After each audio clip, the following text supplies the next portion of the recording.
This is NBK, nothing but Knicks. When Sim pass the assist, you know that it's #1 show that breaks down the game. If you can't play defense, stay out my way. Dribble the ball, come down the lane. 5 seconds on the shot clock, who gon' win us the game? You wanna hear Nick updates and trade rumors? Post-game reviews, this the place you tune in. So tell a friend just to keep the ball moving. Like the page if you feeling the movement. Every game we coming to win. Give us a sub like a player that came off the bench. This is NBK, nothing but Knicks.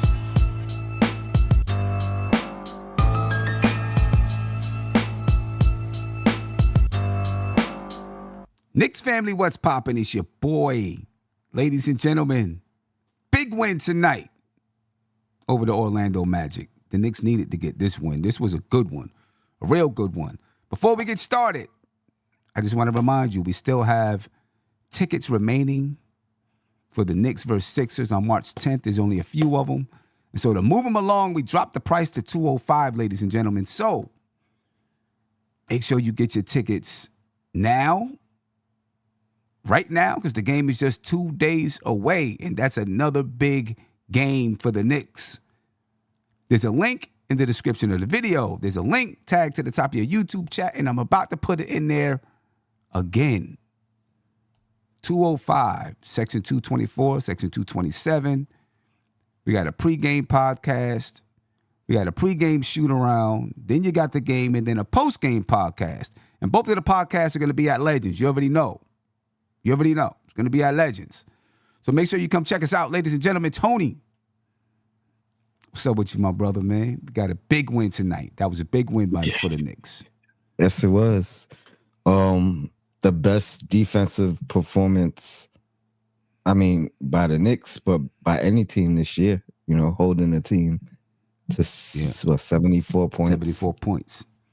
Dominant 74 points. Defensive performance. Yeah. Without our defensive staple. You know what I mean? Without OG. You know? I mean, so, they were swarming around. You know what I mean? You know what I mean? Like anytime the ball was flying in the air, they were trying to get a deflection. They were stepping into the passing lanes. They weren't letting anybody dribble up the floor easy. You know what I mean? On a fast break, no matter what it was. Even in the half court, you know, if you threw the ball out there, you were afraid it was going to get deflected. So Orlando could never truly get comfortable in what they wanted to do out there on the floor.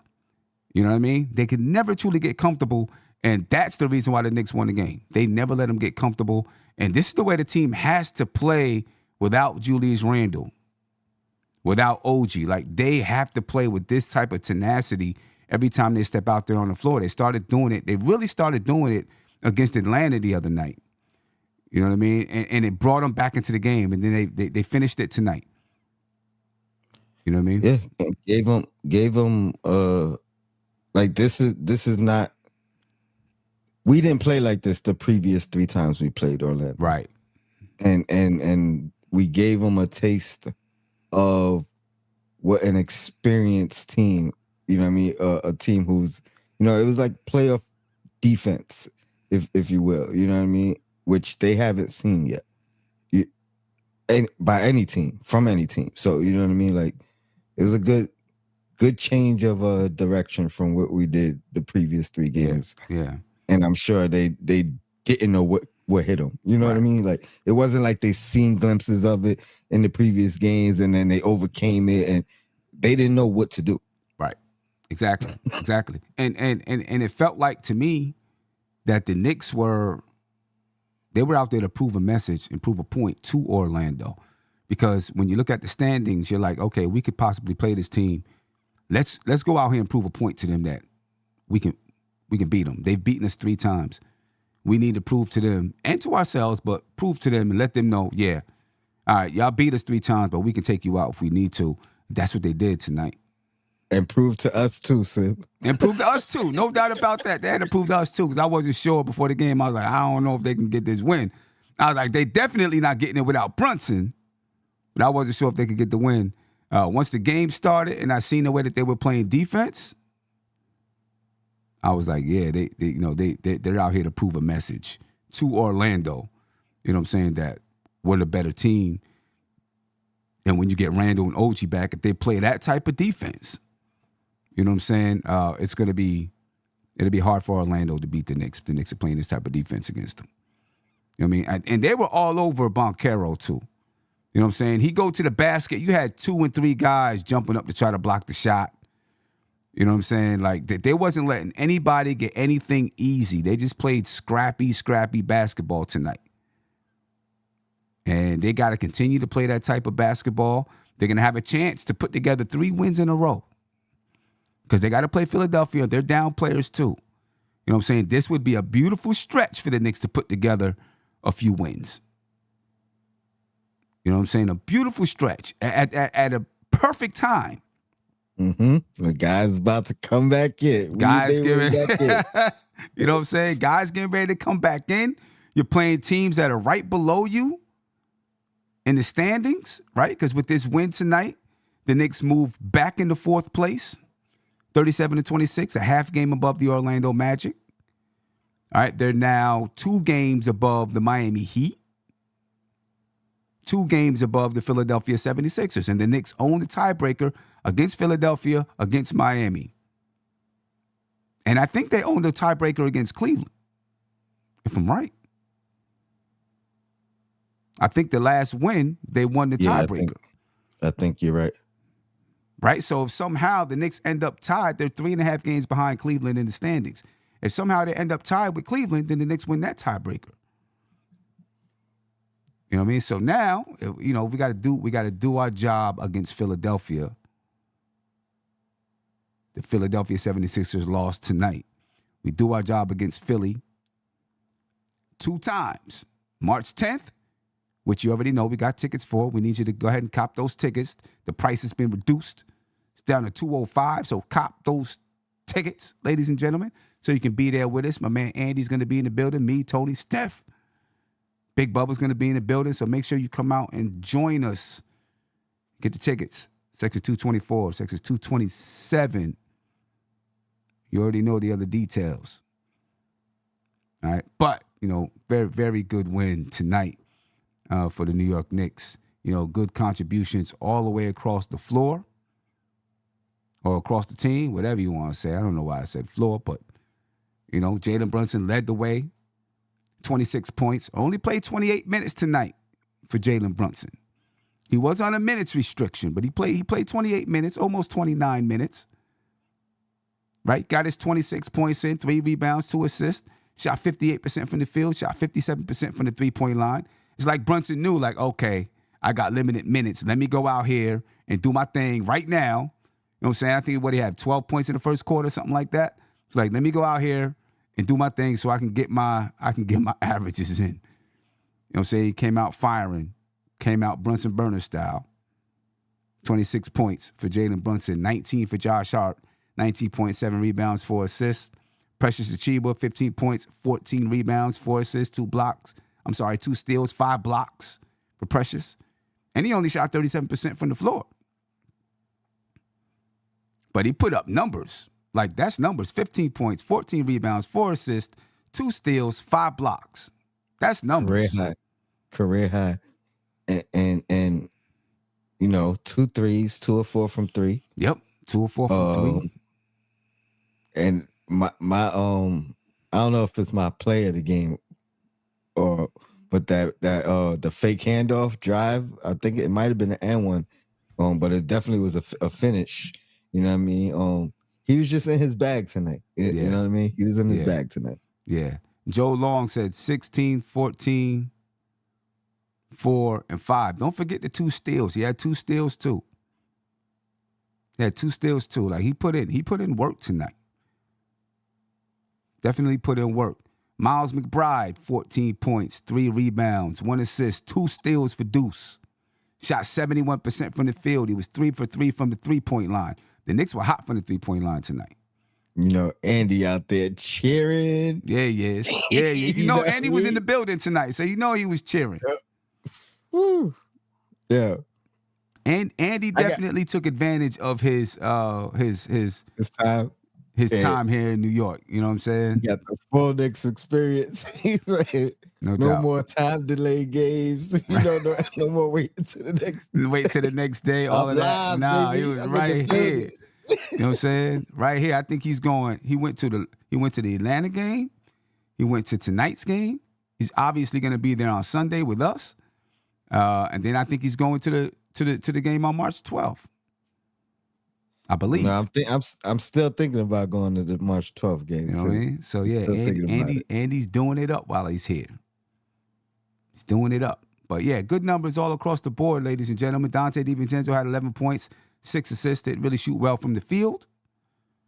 But his defense, the way he flies around, he's another one of those guys that flies around all over the place. I mean, everybody out there does, except for Jalen Brunson. You know what I'm saying? And we're not expecting him to do that because he has enough of the load to carry. But Precious, Hart, DiVincenzo, Jericho Sims, Deuce, like these are guys are flying all over the place. You know what I mean? And just creating havoc out there on the floor. And I love to see it. Love to see it. 2 guys played over 40 minutes. Precious almost played 40 minutes. He had 39 minutes. Josh Hart, 42 minutes. Dante DiVincenzo, 41 minutes. But that's what we got to do to win the game. Why are those guys getting minutes? Well, because Alec Burks is bumming. He only played 5 minutes. You know what I mean? Bogdanovich only played 11 minutes and 54 seconds. Because he don't have the defense that you need to play this type of basketball. And so if he's not really hitting and scoring, which, he was 2 for 6 tonight, but if he's not really hitting and scoring and creating in that way, you know what I mean? Like you got to pick and choose with Bogdanovich with this basketball team. Because Tom Thibodeau likes that aggressive, in your face, scrappy, scrapey defense. I think Tom Thibodeau, the game was helter-skelter, right? So Tom Thibodeau likes to be in control, but I think, and he likes the game to be controlled in kind of a slower pace.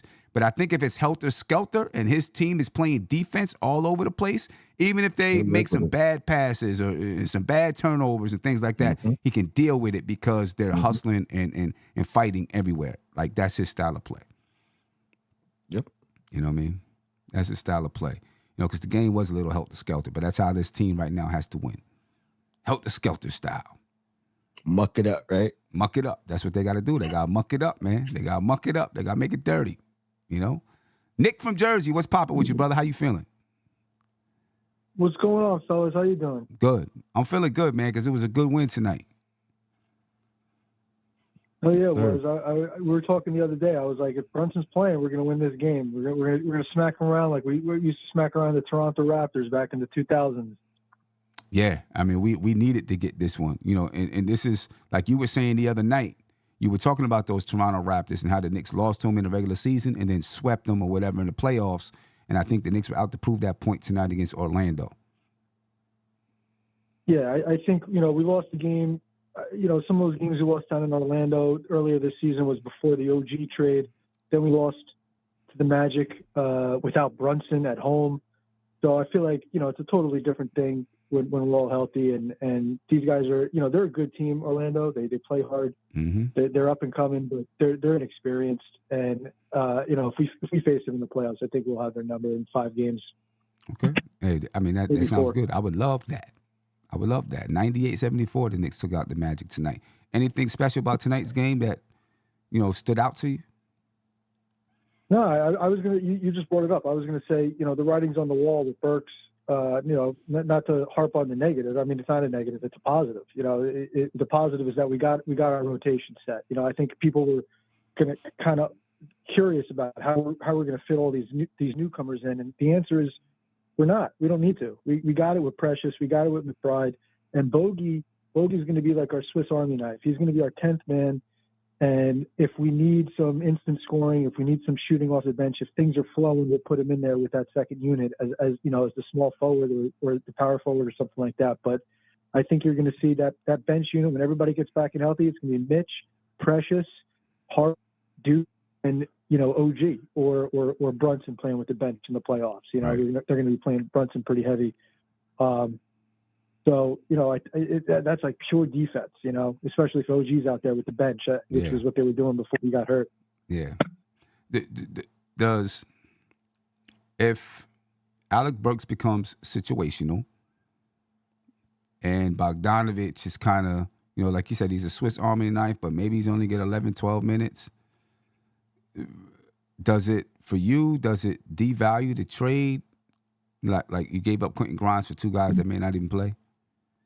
No, not really. I mean, because I think that it's a little bit at face value, yeah, but I think the forest for the trees, no, because Grimes was always going to be moving on. He was always going to be. He was not long for this team. He was never going to be the starting two guard again because DiVincenzo's playing great, and because we're going to go out and get a starting two guard at some point.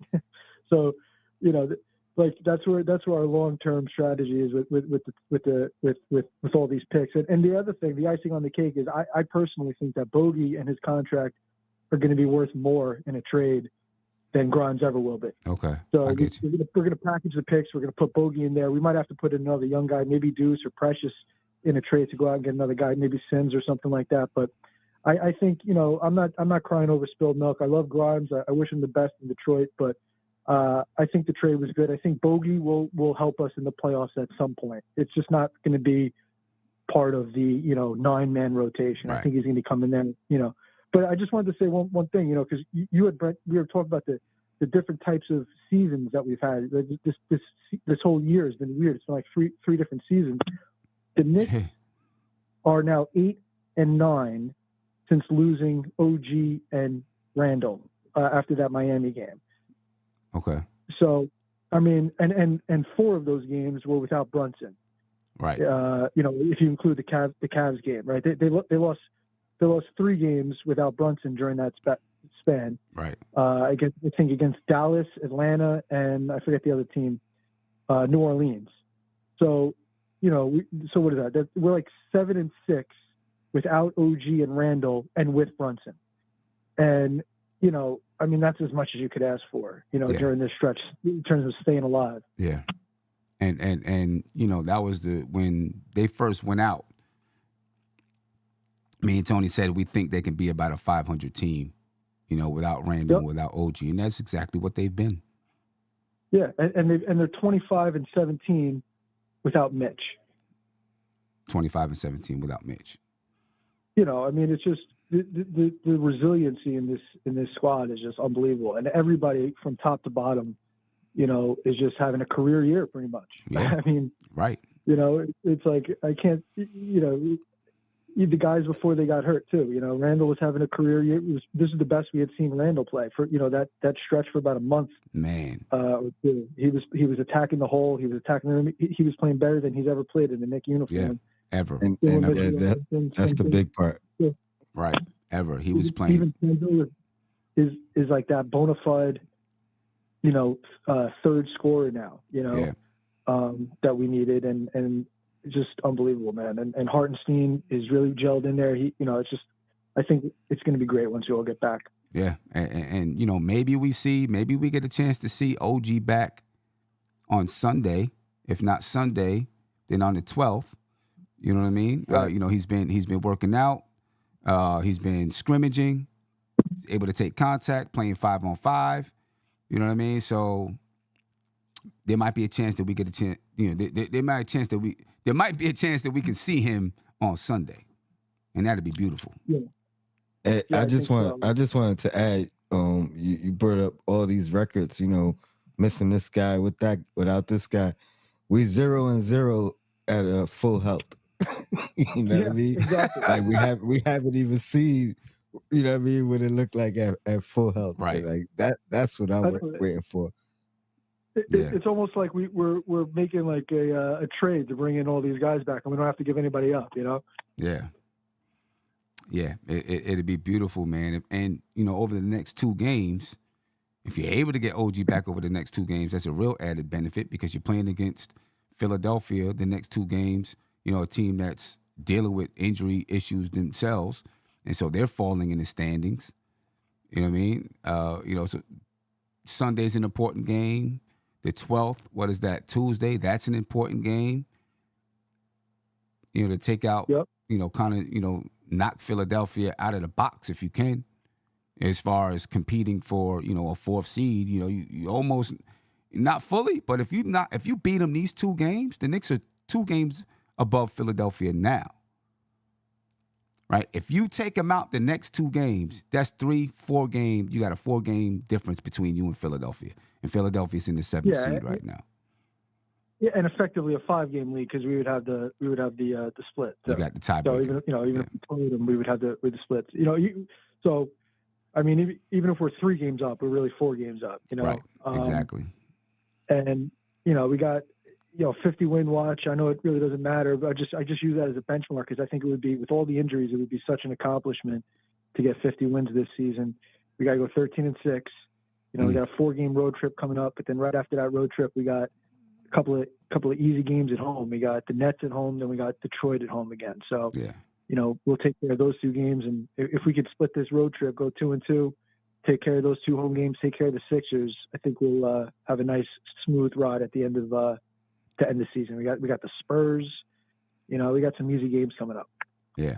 Well, let's see if we can do it, man. If we can put together a run to finish out this season, that'd be perfect. And maybe we start inching up on those Cleveland Cavaliers, for that 3rd seed. But what happened to them tonight? Did they win? Let me see here. Cleveland, I think they lost tonight. They won. Oh, they won tonight? In overtime. Yeah, 113-104. They won in overtime. Okay. All right. But Miami lost. Yeah, Miami lost tonight. Yep. I figured, playing against the Thunder 107-100. Yeah, I mean, the Knicks won. They got a chance to knock Philadelphia out the box. And do we play Miami? How many times have we played Miami this season? Twice? Yeah, we played them twice. We had a nice comeback at home.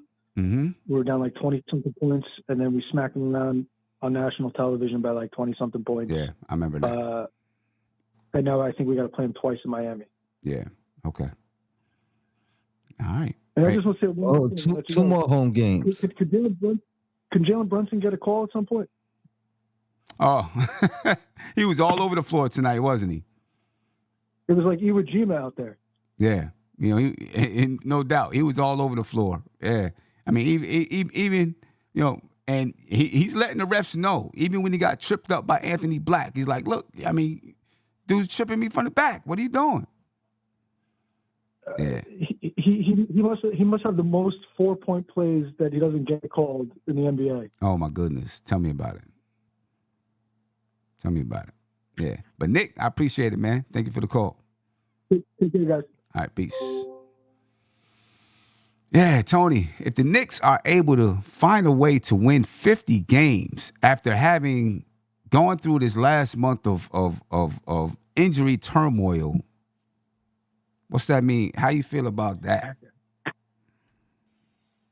I mean, that was the goal, but yeah, considering what the season has been, I think that the bar raises for the playoffs, the bar raises for who we are projected to be next year. You know what I mean? Like, yeah, I mean, and coach of the year consideration. Got to. As much as Greg don't like that, Sean Richardson don't like that. If the Knicks end up winning 50 games, Tibbs would have to be in coach of the year top 3, considerations. top 5 at least. Got to. Would have to. He would have to. You know what I mean? So I'm sorry, Greg and whoever else, don't like Tibbs. I know there's some people out there that can't stand Tibbs. And just because you don't like Tibbs, we're going to listen to his post-game interview. Just because y'all don't like him. And get all the Tibbisms out the way for tonight. All right, so this is Tom Tibbodeau. How many times he says sacrifice? Right. It's Tom Tibbodeau, ladies and gentlemen, on his thoughts on tonight's win over the Orlando Magic. Bill came in here on a 5-game winning streak. They won, 9 of their last 13, beat you guys 3 in a row. You guys obviously shorthanded. Does this feel like a quality win for your team? Yeah, well, I thought we played well from start to finish, so I think that was important. I thought our defense was really good, the rebounding good. They're a terrific team. You can't let your guard down at all. And you have a number of people that can beat you off the dribble, and so you're challenged on every possession. And, I thought we just kept building the lead, and that it was a testament to our guys coming in. The bench played well. Our starters were terrific. I thought Josh was fantastic. Jalen was great. Precious gave us really, really good minutes. I thought Isaiah's defense to start the game was top of the line. That's as active as he's been in quite a while, so it was great to see. Dante was Dante, hustle plays, flying around, really active, and we needed that. So, and then Deuce gave us really quality minutes when Jalen was out too. Only giving up 74 points in today's NBA is quite a number. Does that stand out to you? And the thing is, we talked about, being shorthanded right now. We have to do it with our defense and our rebounding and keeping turnovers down. And so when we fly around and work together like that, and we have the type of activity that we did, that gives us a chance to win. And we have to play hard on every possession. And I love the way we played offensively. I thought we created good shots. We had really good rhythm from 3. And so when we do that, we're going to make. You mentioned Isaiah, he's on the plan to kind of ramp up. Do you see this as kind of working at this point based on what you saw tonight? He practiced really well yesterday. And so, I always say, when someone practices well, they play well. And so this is something that he's managed for 2 years. So hopefully, it moves forward. Jalen goes from questionable, maybe you got a decision to do what he did at the start. Does anything surprise you anymore? No, just, and again, same thing with him. You have nothing but respect for him because he does everything he can to get back as quick as he can. He's, 2 workouts a day. He's on the floor. He's pushing himself in practice. He's there. He goes early. He stays late. Goes through practice. Comes back at night. Gets treatment. Works out again, and then he gets himself ready for what he has to face. He doesn't take hardly any days off, and that's why he can do the things that he can do. This is one of those good props to have, but with Josh and Precious playing so well, when OG comes back, how are you gonna? Do you want to keep their minutes still high, considering how well they're playing? How are you going to work with the game tells you what you need, and look, as you move forward, we need everyone. So ideally, we have everyone healthy. That's the goal. And injuries are part of it. And if we have a full roster, then we're asking people to, and we've asked everyone to sacrifice all year. So that's not going to change. Put the team first. That doesn't mean you're any less valuable to us. Everyone on that roster, including our two-way guys, are very valuable to the team. For us to have success, we need everybody. Coach, you touched on it, but the 74 points, just what stands out about your team's defensive performance that allowed you to hold them to such a I think, and again, that they're a terrific team. So it's not just your individual, it's your team defense. You have to swarm, you have to fly around, you have to give a second and third effort. You have to be disruptive, so you have to build your shell on every possession. You got to challenge shots, then you got to put your body on people. They're a great cutting team, so you have to have stance and vision on a weak side. You have to move on the flight of the ball. We have to have great ball pressure, great awareness, great talk, and that's a lot. And the more we talk, the better our defense is. With Precious, it looked like a couple times he was maybe a little frustrated not getting some calls. What do you tell a guy in a game like that where he goes to the rim that many times and he's probably looking for something he's not getting? No comment. And the thing is, as you're right, there's a physicality to it, and he's guarding Banchero, who's, I think, an incredible talent. So, and that requires a lot. And then offensively, he made a number of big plays for us. Hustle plays, the offensive rebounding, but not only the offensive rebounding, the dribble handoffs, the extra effort type stuff, the screening. And that, those things, there's not a statistic for, a second and third effort, or a deflection, or tipping a ball, or screening somebody, or getting a offensive rebound and then or a kick out and a dribble handoff and then roll into the pocket and create something off that. And that he's doing that. And so that stuff's invaluable to the team. Thanks, Coach. Yep. Thanks, Tom. Yep.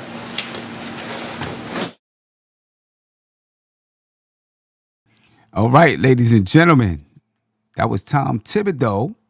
I got my man Silk on the line. Silk, what's popping with you, bro? How you feeling? Hey, what up, Sam? What up, Tony? Let me ask you a question. Yeah. For the first time, is there a YouTube thing? Because I couldn't hear Tibbs through the phone. I had to turn it back on my end on my tablet. Did they block you from saying that on the phone? Nah, I don't think so. Maybe there was just something going on. It normally should have. It might probably just something technical was going on. Oh, I'm gonna say politics. I was getting rather complaints from you too. Yeah, probably just something technical. Let me ask a question. Do you think our Knicks was fired up after Banchero's comment after that last game, talking about we had to bully them up a little bit to show them who we are? Oh, yeah. I'm pretty sure. I'm pretty sure. I'm pretty sure they was fired up. Why wouldn't they be? Why wouldn't they be? We down all injured players. I don't even think Brunson played in that game. He was talking smack after they beat us. Yeah. He did have a monster dunk tonight, though. Right.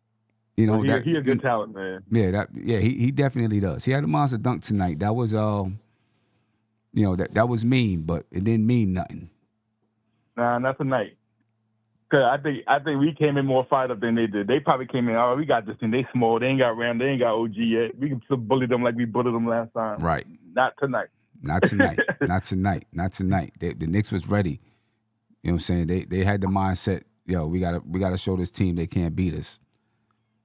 And that's what they came out and and I got a question. Yep. I saw a thing that said because Olenek got $13 million for 2 years.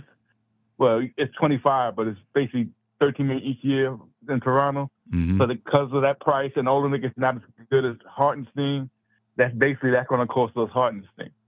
Because somebody probably going to offer him 18 because they think he's way better than Olenek.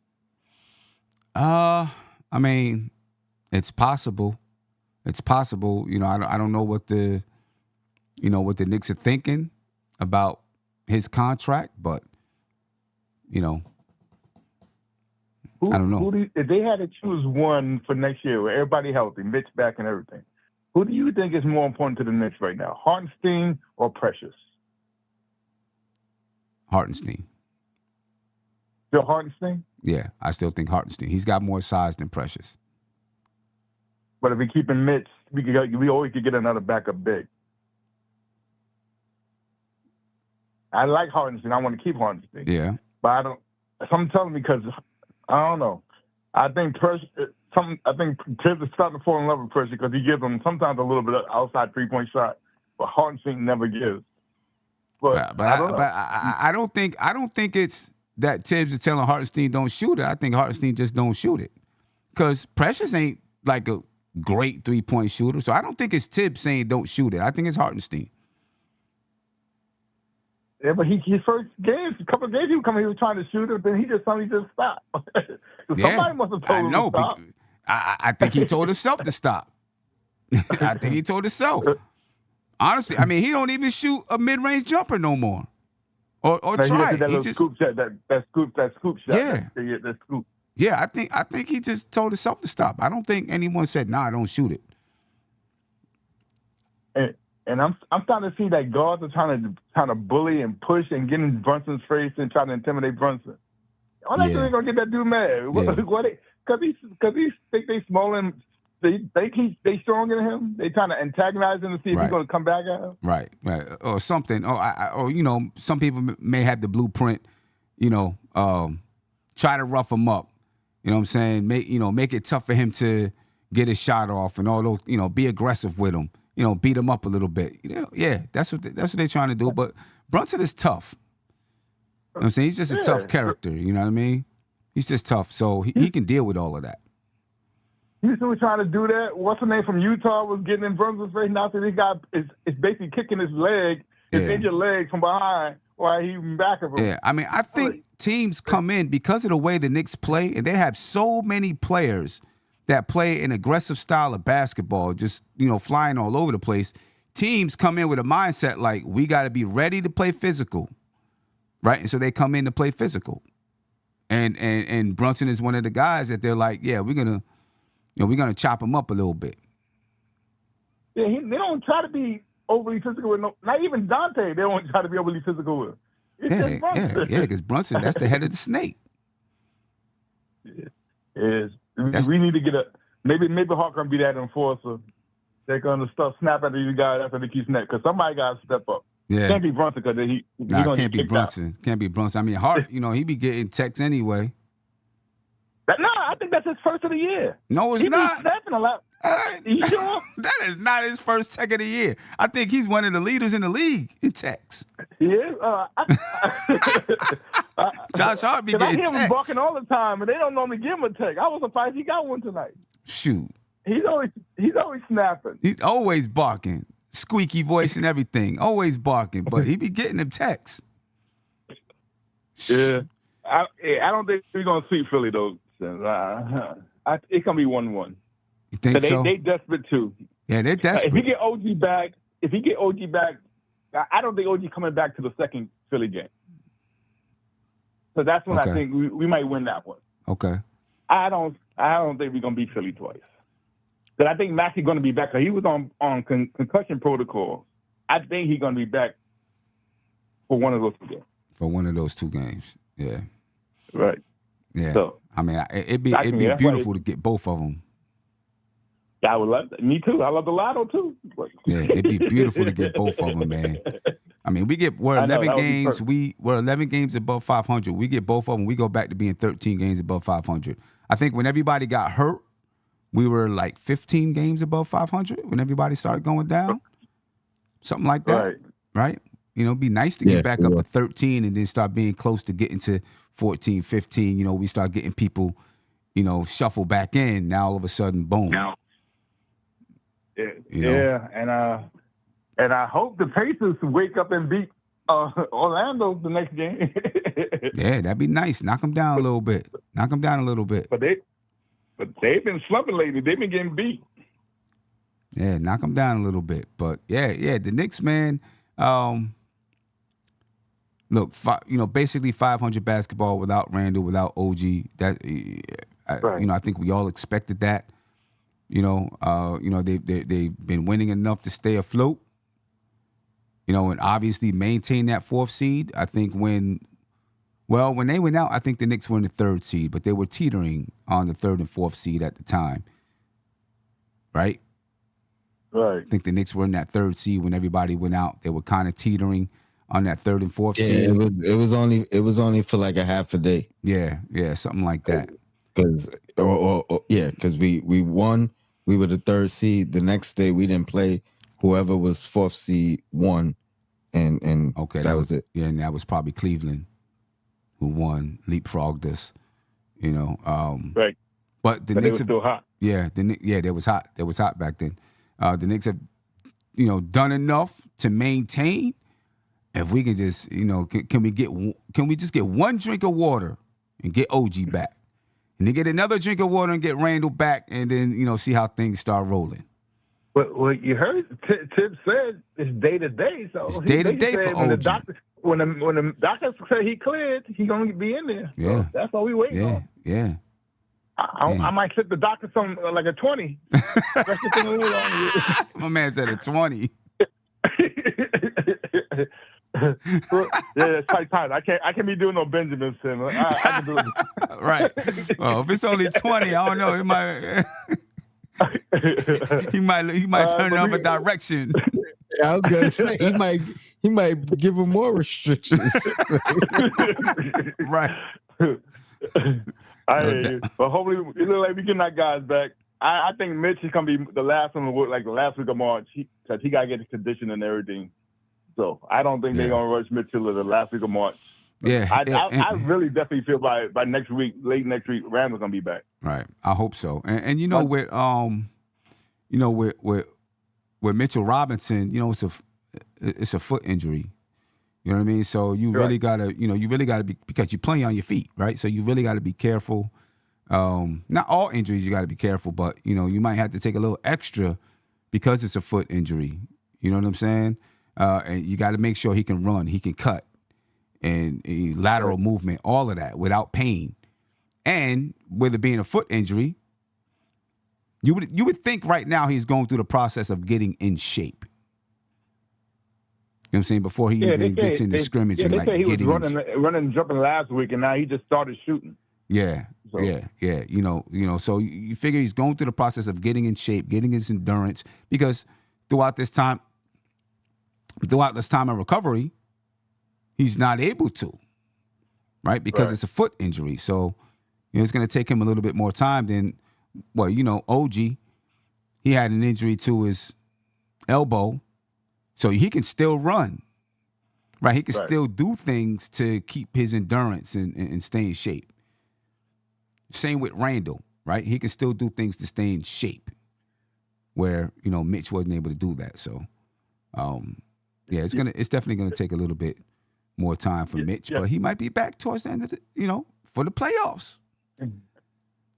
Yeah, that was funny. Did your guys see that thing on X where Randall's wife and son was talking? So Randall's son was saying, "If Dad is shooting threes, so his wife says, you think he can play? Well, he should." it's like it's something like, "I'm seeing him shoot, I'm seeing him score, shoot with both hands. Oh. Why Dad ain't play?" Yeah. No, I didn't see it. I gotta check that out. I didn't see it. He needs your shoulder. It was cute how she was asking him, "Well, you see your dad practicing?" "Yeah, he's shooting both hands. He needs your shoulder to shoot." "So you think he's gonna play?" "Well, he should." Yeah, that's funny. That was funny. That's funny. But I hope we get this streak. I hope what you say is true. Get a little 3-game running streak. Keep the hope alive. Yeah. So we get on a little winning streak run into the playoffs. That would be nice. That'd be real nice. Sneak into the 3 seed. You know, sneak into that 3 seed, boy. That'd be lovely. That'd be lovely. It seemed like Philly played better without their stars than when they played where they got everybody. I mean, Cleveland played better without their stars. Yeah. Now, once my spot ain't out and they keep winning. Yeah. So I don't know. That might be good news for the Knicks. Then they might say, "Oh, we can win without him. Trade him." He wants to go to the Knicks. You think Spotty gonna stay in Cleveland? No. You don't? No.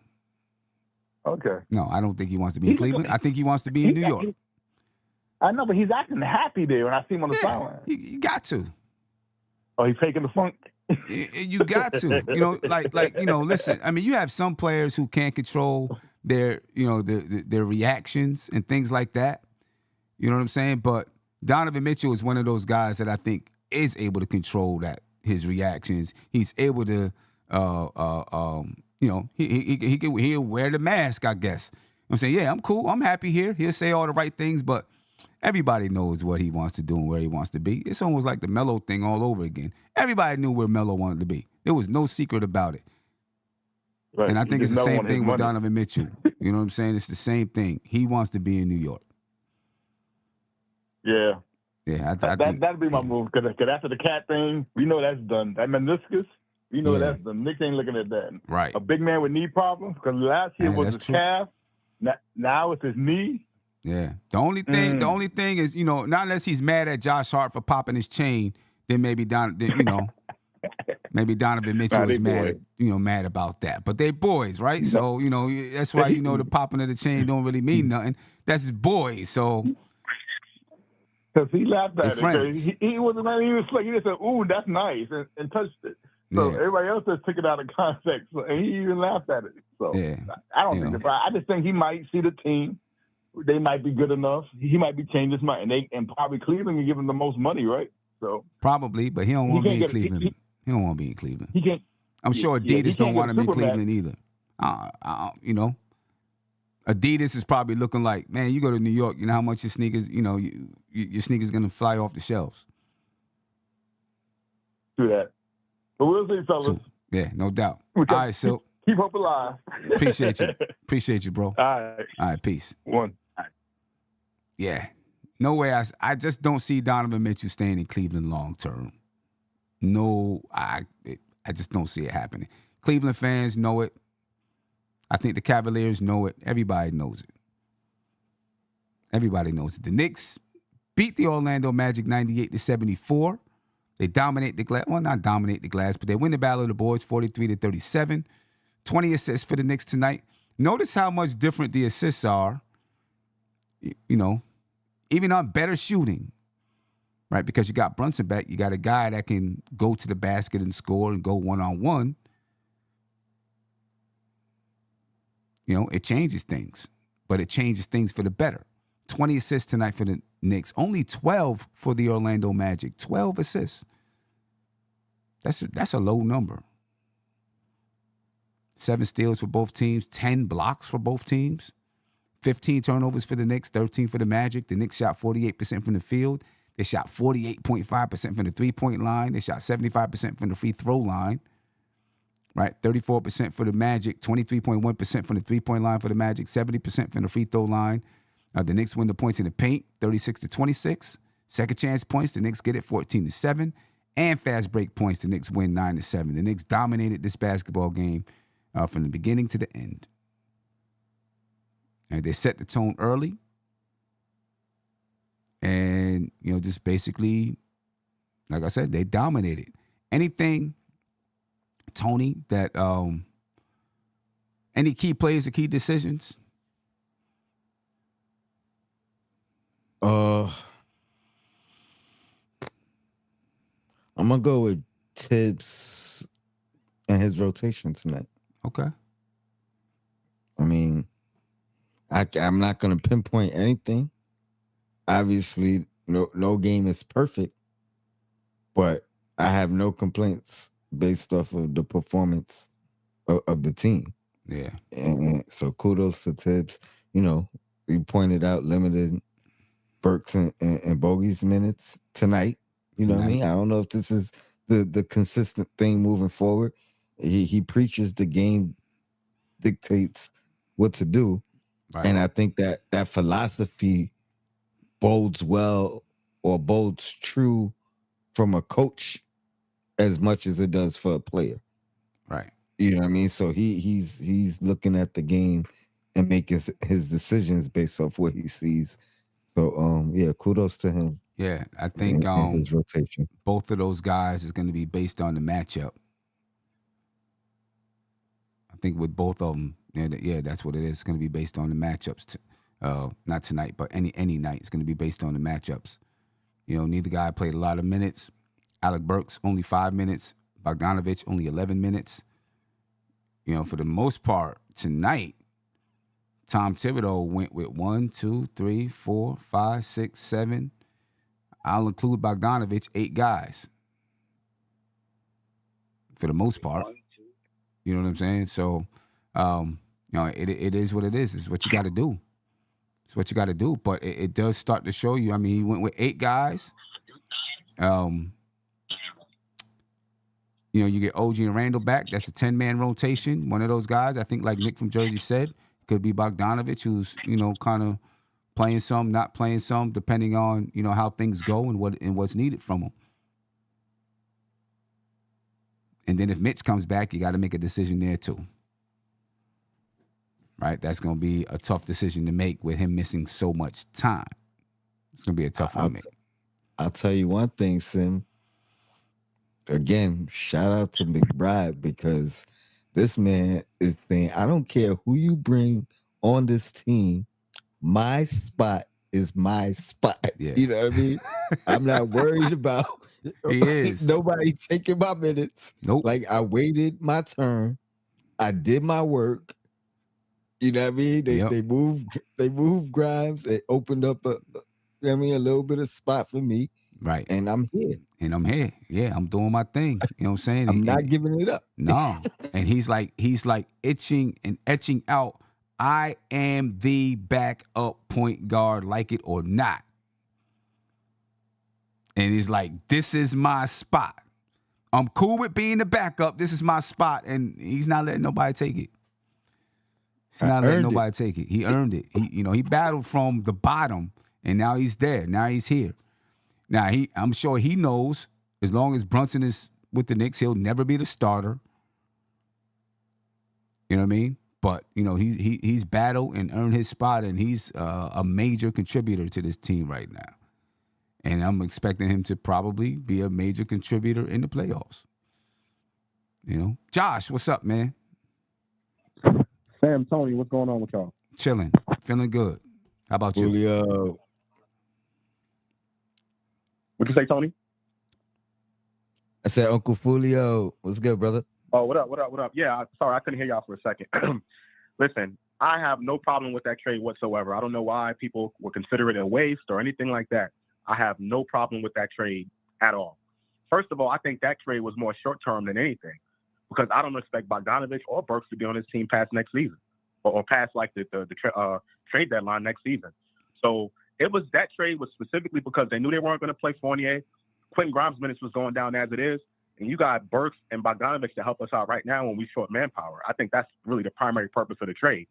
And, of course, keeping the same flexibility so they can move those contracts. So I don't think it was a failure at all. I do agree. I think Deuce has played himself into that 9-man rotation come playoff time. I think he is one of Tibbs' favorites. I was majorly concerned about who we're going to have on the floor with Brunson and Randall to handle some of the ball handling. And Josh Hart and Dante DiVincenzo have been phenomenal together as a pair doing that for this team right now. So I have no concerns whatsoever. We're getting healthy. We'll be fully healthy within the next 7 games. I hope so. You know what I'm saying? We get fully healthy, man. If we get fully healthy within the next 6 to 7 games, then we got 12 games for those guys to play together. There you go. Right and really, there. And really get that rotation. Is lining up timing-wise. This team is who I thought they were. They're going to win some during the regular season, lose some, but they're going to be scrappy. They have a chance every single night during the regular season. Worst case scenario, what I predicted when OK and Randall went out, 500. And that's exactly what this team is either at or trending towards. You know what I mean? So this team will be okay. And in regards to Donovan Mitchell, I still think he's on the table as well. I think depending on how Deuce continues to play, mind you, we just gave Deuce McBride a contract, and I don't think he's someone that we're going to keep around unless we can get that big trade to throw in as far as money. We can get Donovan Mitchell without having to trade any one of our big contracts. I know. OG, Randall, Brunson, and we'll still be good to go. Yeah. So I think that's definitely on the table as well. I think it's more than on the table. I think I've said it a million times. I think the Knicks are making a full court press this offseason for Donovan Mitchell, starting with the draft.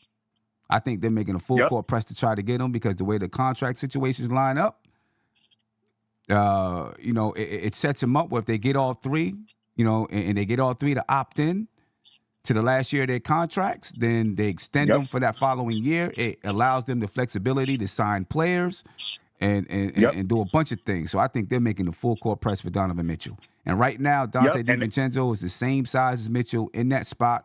I'm not saying Dante DiVincenzo is going to go in a trade, but you're essentially playing with a player with the same physical stature. You know what I'm saying? So you're learning how to play with it right now. So now if you get Donovan Mitchell and you don't have to give up DiVincenzo goes to the bench. You're deeper, better, stronger. DiVincenzo's played some starter minutes unless you need him to, in case you need him to play starter minutes. I think they're making a full court press for Donovan Mitchell this offseason. I 100% agree with everything you said. And for those people out there that are wondering, well, why would Cleveland take anything without Hart or DiVincenzo or anything like that? Because they don't have a choice. Because I'll tell you one thing, if they know Donovan Mitchell is going to walk out the door, they're going to try to look to get whatever they can get for him next season. That's what they're going to try to do. And for us, what we have to bring to the table is not only contracts, but picks. And as long as the Knicks, when they get Donovan Mitchell and they got the trio of Donovan Mitchell, Randall, and Brunson, you would expect that's the team that they're going to build around. So there's no more waiting for the draft and who we're going to draft. Like, this team is ready to compete right now. Right. And Sim, last thing, you mentioned draft night. The reason why draft night is so important, the Knicks can draft a player in the first round and then they can be able to move the following year's first-round pick. Yep. Because that player is no longer a draft pick. Exactly. Because of the stepping role. Exactly. So it lines up perfectly. It lines up perfectly. And Donovan Mitchell, you know, I don't know if he's the type of guy to do this or not, but, you know, once he says, I'm opting out of my contract, and they are like, yeah, all right, well, you know, we're going to trade you. Now you can easily say, no, I'm not. I'm only gonna re-sign with one team. Right? Like he can literally, once he informs the Cavs that he's gonna opt out, he can literally control his destination by saying, I'm not gonna sign. And I don't want to say literally. He can have more control over his destination. Let's say leverage. He would have more leverage. Cleveland would lose all the leverage because no other team was going to want to trade for him. Yeah. You know what I'm saying? He can have some leverage. So, you know, things I just see things that can line up, and I think the Knicks are going to put the full court press on this summer, this offseason. Yep, absolutely. And, you know, this team this year, again, you know, we're setting ourselves up, like, as far as how we're playing. I think we can go far with this current roster right now. Once we get everybody back healthy and Tibbs has the options to do what he can do in the playoffs with this particular roster, I think we'll be good this season. But I think all is lining up for the Knicks to make another move in the offseason. So everything is good. Yeah. Everybody calm down. You know, injuries or not, this team is still going to be a good team and a powerful team. Yeah, no doubt. I appreciate it. Appreciate it, Josh. Yes, sir. Y'all take care. Peace. Yes, positive Josh. I love it. Yeah, man. I really think the Knicks are going to. And if it's not in their mind to do a full court press on Donovan Mitchell, it should be. That's my opinion. It should be. Like they should make that move. You know, or not. Obviously, they'll make the move to get him if Cleveland agrees, but I think they should make the full court press. I think they already know what Cleveland wants. I think they've had conversations, to be honest with you. What if things get shaky in Phoenix? Well, I mean, if things get shaky in Phoenix and Devin Booker's on the table, I'm going with Book. I ain't gonna lie. I'm going with Book. Going with Book. You know what I mean? But, you know, until we know that and we know the situation with Donovan Mitchell, I'd be making the full court press for him this offseason because you have the ability to land him with almost giving up nothing. Does the friendships and relationships change? Like, does that do the Knicks take that into consideration? Because they got relationships and friendships all within that organization with Donovan Mitchell in particular. Now, granted, there's relationships with Devin Booker. I don't know if there's friendships, right? If you will. Yeah. I don't know. I mean, Emmanuel quickly, they were buddies. He's gone now, right? You know, hopefully at the All-Star game, Jalen Brunson became friends with him. Befriended him? You know what I'm saying? Hopefully he befriended him at the All-Star game. Something. But he is CAA, right? Yeah. Yeah. So, you know, you got that connection right there. Yeah, but that's what I mean, relationship. Yeah. But I don't know if there's friendships, like, you know what I mean? Like Donovan is tied in a multiple of different ways with you know what I mean, with players, with coaches, with, you know, the agency. Yeah. So that's all I was saying. It's it runs a little bit deeper. Yeah. You know, I think it's full court press time. My man Ant, what's popping with you, brother? How you feeling, man? Fellas, how we doing? I'm doing pretty good. Feel good tonight. I'm glad to see the Knicks get the win the way they got it tonight. Even though we only scored 98 points, I'm cool with the win. I like the win. We scored 98. They scored, what, 72? 74. We shut them down. I'm fine with that. Absolutely. Salute Tony Crow. Salute Knick Nation. Appreciate you. Let me ask you a question, Phil. Yeah. Would you really bust up the Nova boys to bring Donovan in here? I don't think you would have to, but between Josh Hart and Donovan Mitchell and Dante DiVincenzo, I don't see either one of them being someone I'm saying I'm not trading for Donovan Mitchell. Mm-hmm. Yeah, I just don't see. I mean, I think it'd be crazy. I think it'd be crazy. If they were like, yeah, throw Josh Hart in, and you say, nah, I'm not gonna break up the group. I can't see that. I can't see it. Would you?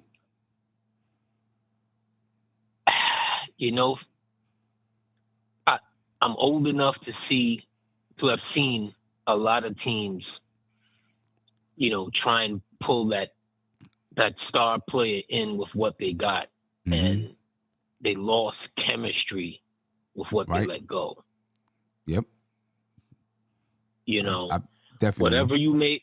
Whatever we may think of, or I'm not in that boat of Josh Hart and what he can really bring to a team and so forth.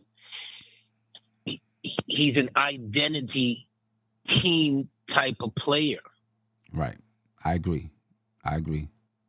You understand? It's like he's not going to show up on the stats like that for most of the year. I mean, right? I don't know. He been dropping triple doubles though. Points wise, I think I understand what you're saying. No, I'm saying like when Randall is here and whatever is here, I'm saying his numbers will go back to what I'm saying to Josh Hart type numbers, but here's what's not gonna recede: the effort, the energy, the style of play. So I guess if I had to, I probably, would, but it would be a really tough night's sleep for me to pull that. It would be. I know, no lie. I know it would be because both of those guys with the energy and hustle that they play with definitely forms the identity of the team. You know what I'm saying? Just, throwing their bodies around all over the place, giving it all every single night they step on the floor. But look at Boston right now. Right?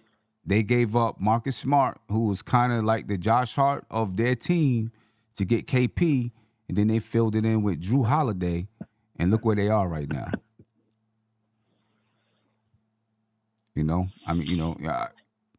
I mean, okay, you can go with that. I don't want to be petty ant and said that I did say that Marcus Smart was on his way out, but because I had seen the slippage in his defense in the prior year in the playoffs, and it was noticeable.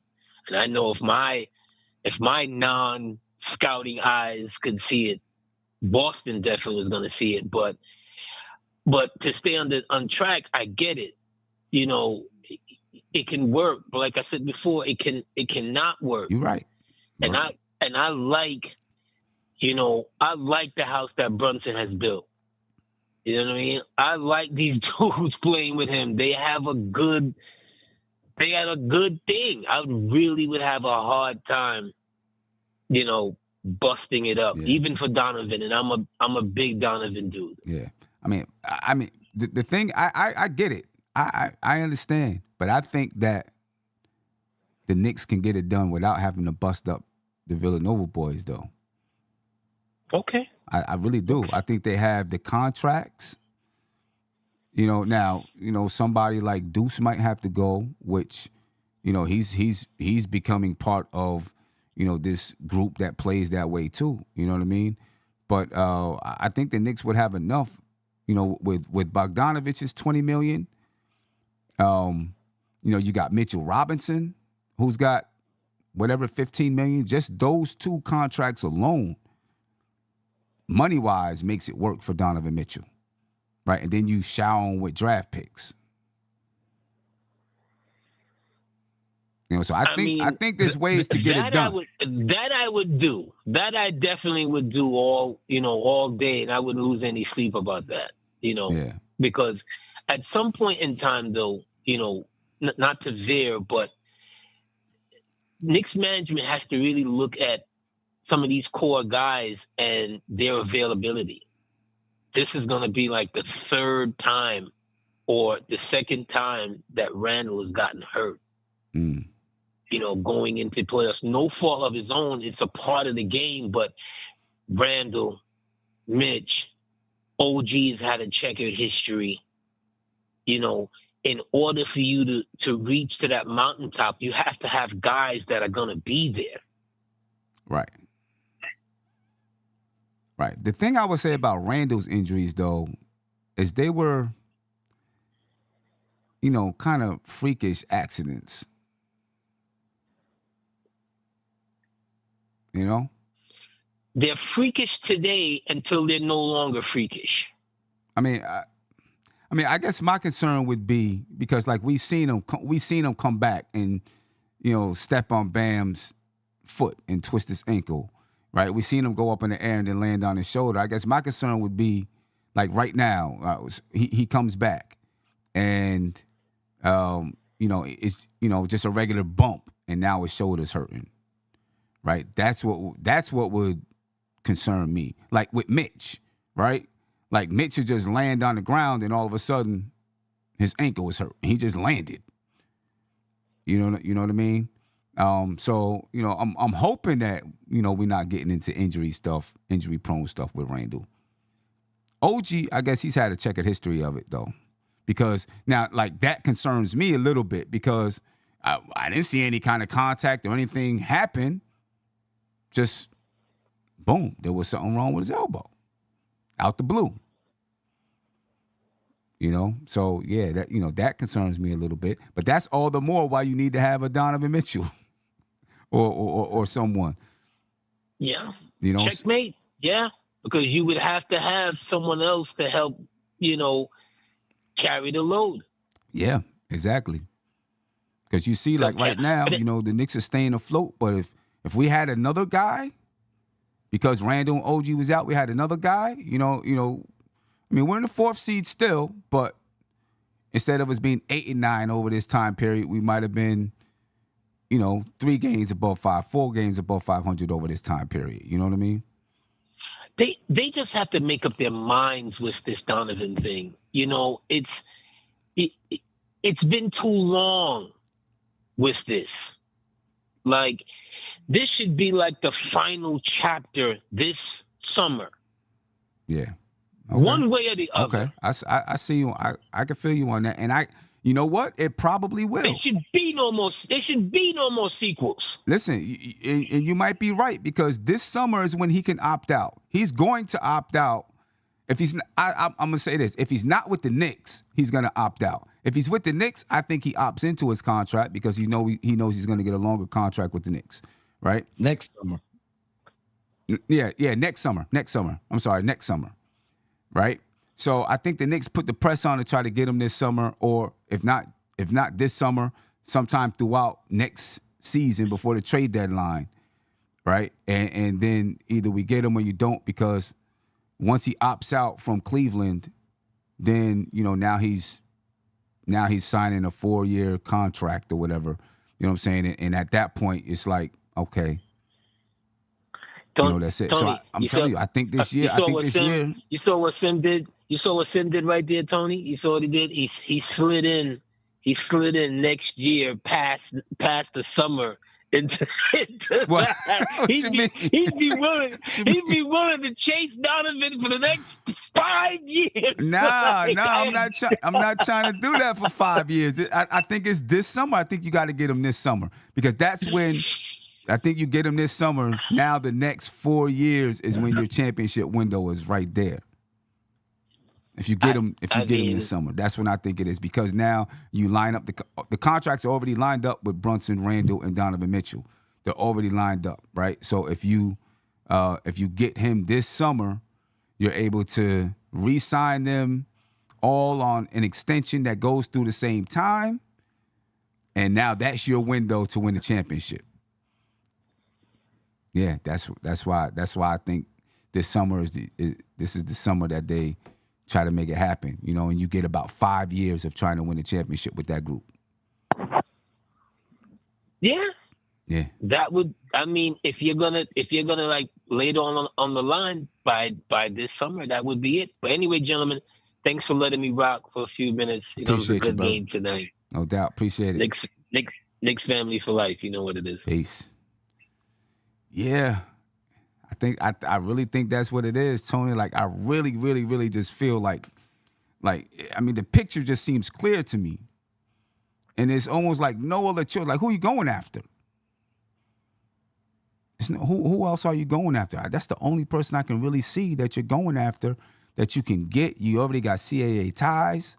The contract lineup, everything lines up perfectly if he were to come in.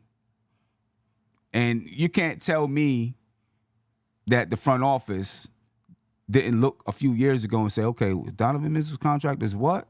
Da-da-da, da-da-da. Okay, let's line this thing up. I'm not trying to prolong it, but is there a world where Donovan, let's say somebody else pulls a move and they're willing to trade for him, even though he's saying he's going to opt out? Yeah. Like the Kawhi Leonard type of situation, right? Do you think there's a scenario where all three players opt out just to sign together? Like Miami Heat did with D-Wade and to sign together with the Knicks? Yeah. Do you think that's the same I don't possibility? know. And again, I'm not trying to prolong I guess, but when he said that, I was already wondering if they all can opt out at the same time, they could all be signed at the same time.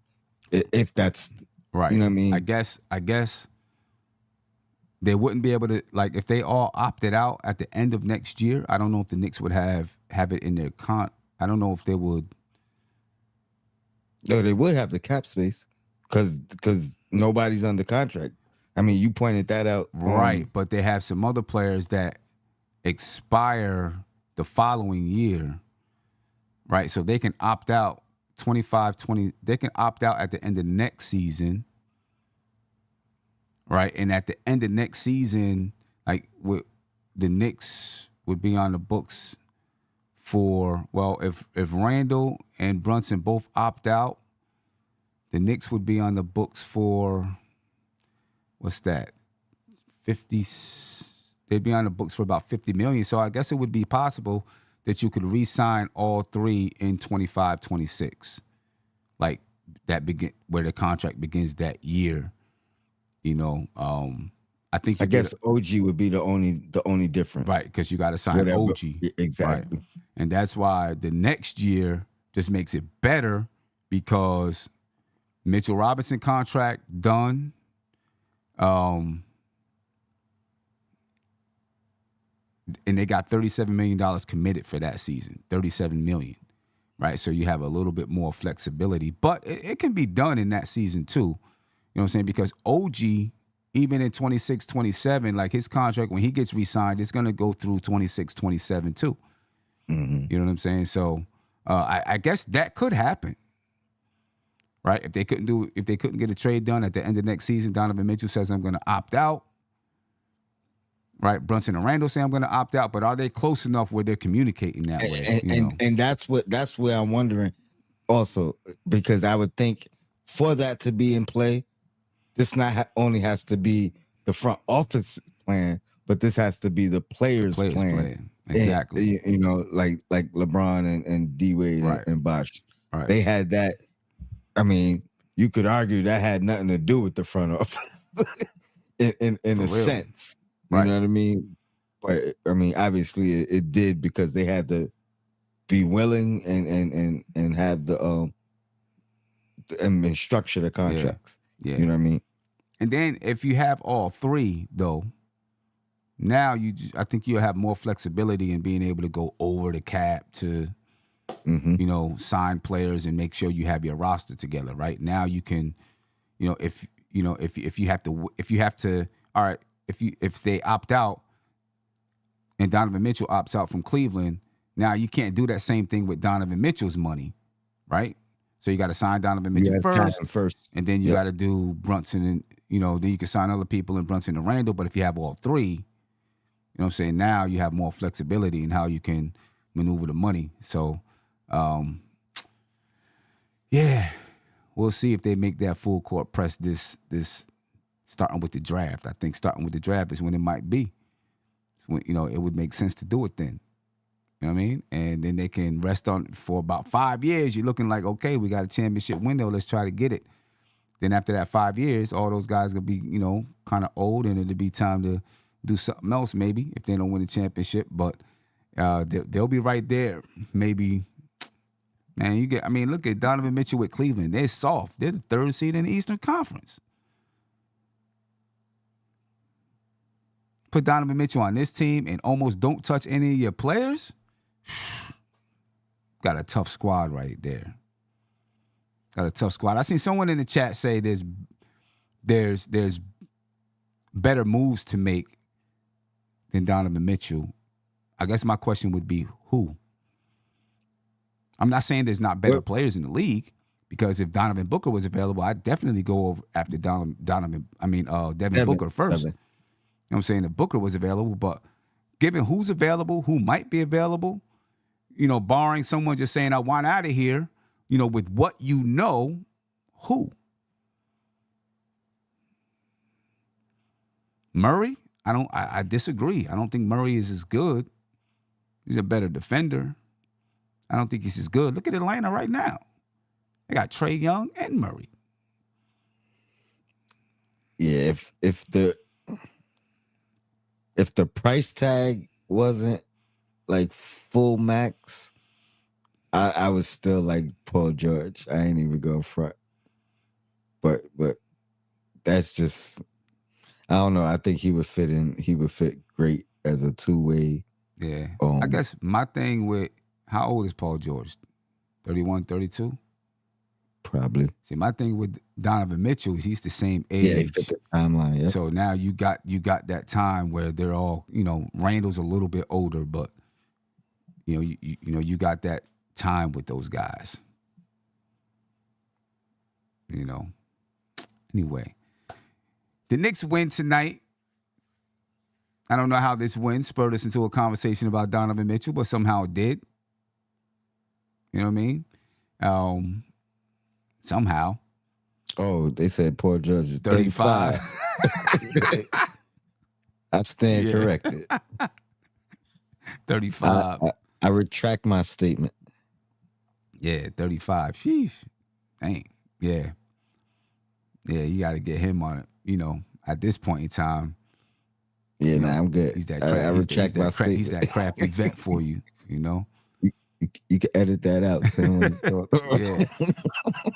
But ladies and gentlemen, we're going to get up out of here. We appreciate your time. Great conversations tonight. Knicks get the win. We're about to head over to the Losers Lounge, so make sure you join us over at the Losers Lounge, ladies and gentlemen. But before you do that, or while you're on your way there, while you're waiting for the notification, make sure you get your tickets for the Knicks vs. Sixers this Sunday coming up at Madison Square Garden. Another big game for the Knicks. The price has been dropped down to $205 per ticket. There's a link in the description of the video. There's a link tagged to the top of your YouTube chat. Ladies and gentlemen, make sure you go check it out. All right. Again, $205 per ticket, section 222, section 227. We'll have a pregame podcast at Legends. Shoot around at the Garden, which is going to start about 5 o'clock. We're going to be at the Garden at 5 o'clock for the shoot around. Watch the game, post-game podcast at Legends, ladies and gentlemen. So, yes, make sure you join us. Again, the link is in the top of your YouTube chat. I also just put it in the chat, and it's in the description of the video.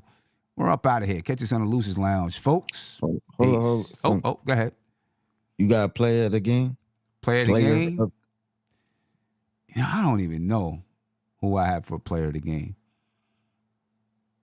I mean, I think I'm picking the team because they all just kind of like defensively, they were all of them were all over the place, getting deflections, trying to get steals, making it difficult for Orlando to get comfortable. I was stuck between, I didn't know whether to go with Josh Hart or Precious Achiuwa, but I think I would give it to Precious tonight. Okay. Just because he had the toughest assignment, right? And I think he had 23 or 25, something like that.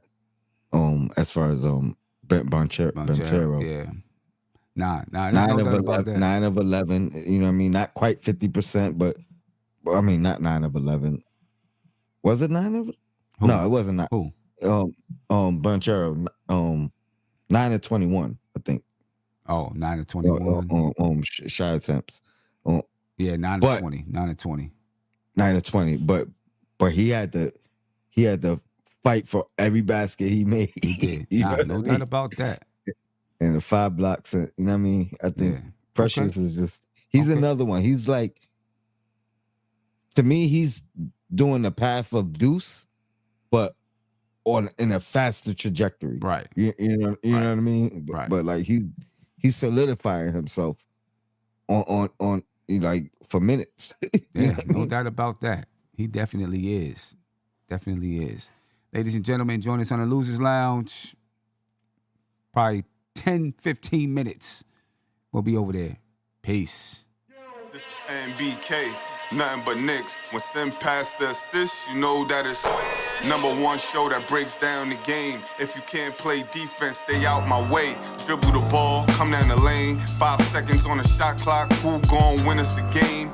You wanna hear Nick updates and trade rumors? Post-game reviews, this the place you tune in. So tell a friend just to keep the ball moving. Like the page if you feeling the movement. Every game we coming to win. Give us a sub like a player that came off the bench. This is NBK, nothing but Knicks.